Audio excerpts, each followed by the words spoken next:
कल्पना खरातनं अटकपूर्व जामिनासाठी आता धावाधाव करायला सुरुवात केली आहे।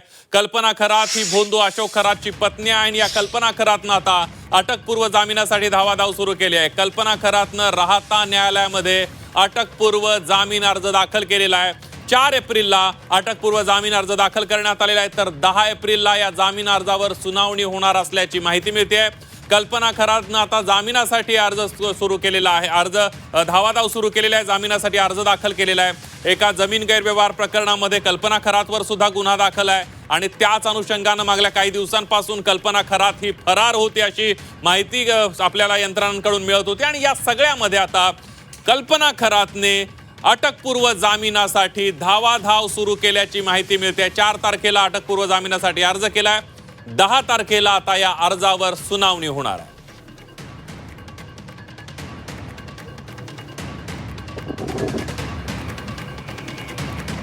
आणि याविषयी अधिक बोलण्यासाठी जाऊया थेट अहिल्यानगरला आपले प्रतिनिधी कुणाल जमदाडे आपल्या सोबत आहेत। कुणाल, आपण बघतोय की कल्पना खरातला अटक होण्याची शक्यता वर्तवली जात होती। मागल्या काही दिवसांपासून कल्पना खरात फरार असल्याची माहिती मिळत होती। आता थेट जामिनासाठी अर्ज 4 तारखेला करण्यात आल्याचं पाहायला मिळते। काय सांगाल सविस्तर याबद्दल?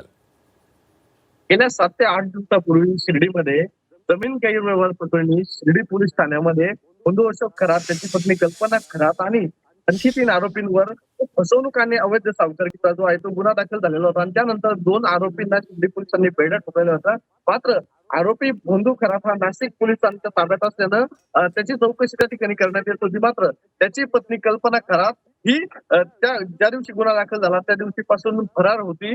तिला अटक करण्यासाठी शिर्डी पोलिसांकडनं किंवा अहिल्यानगर एलसीबी कडनं आणि नाशिक एसआयटी टीम कडनं देखील विविध पथके रवाना केलेले होते। तिचा शोध देखील सुरू होता। मात्र 4 एप्रिल रोजी कल्पना खरात हिच्या वकिलामार्फत राहता न्यायालयामध्ये जामिनासाठी अर्ज केलेला आहे। अटकपूर्व जामीन मिळावा, अटक टाळण्यासाठी देखील अर्ज करण्यात आलेला आहे। दरम्यान शेतकऱ्यांची लुबाडणूक आणि सावकारी प्रकरणामध्ये शिर्डी पोलीस ठाण्यामध्ये भोंदू खरातसह त्याची पत्नी कल्पना हिच्या विरोधात देखील हा गुन्हा दाखल झालेला होता। या पार्श्वभूमीवर अटक टाळण्यासाठी कल्पना खरात हिने वकिलांमार्फत अटकपूर्व जामिनासाठी अर्ज केलेला आहे। या प्रकरणी आता 10 एप्रिल रोजी न्यायालयामध्ये राहता येथील न्यायालयामध्ये सुनावणी होणार असल्याची माहिती समोर येते आहे। विश्वसनीय सूत्रांकडनं ही माहिती देखील समोर आलेली आहे। आणि त्याचबरोबर या प्रकरणात अटकेत असलेल्या 2 आरोपींना राहता न्यायालयाने 14 दिवसांची देखील न्यायालयीन कोठडीची आहे ती सुनावलेली आहे।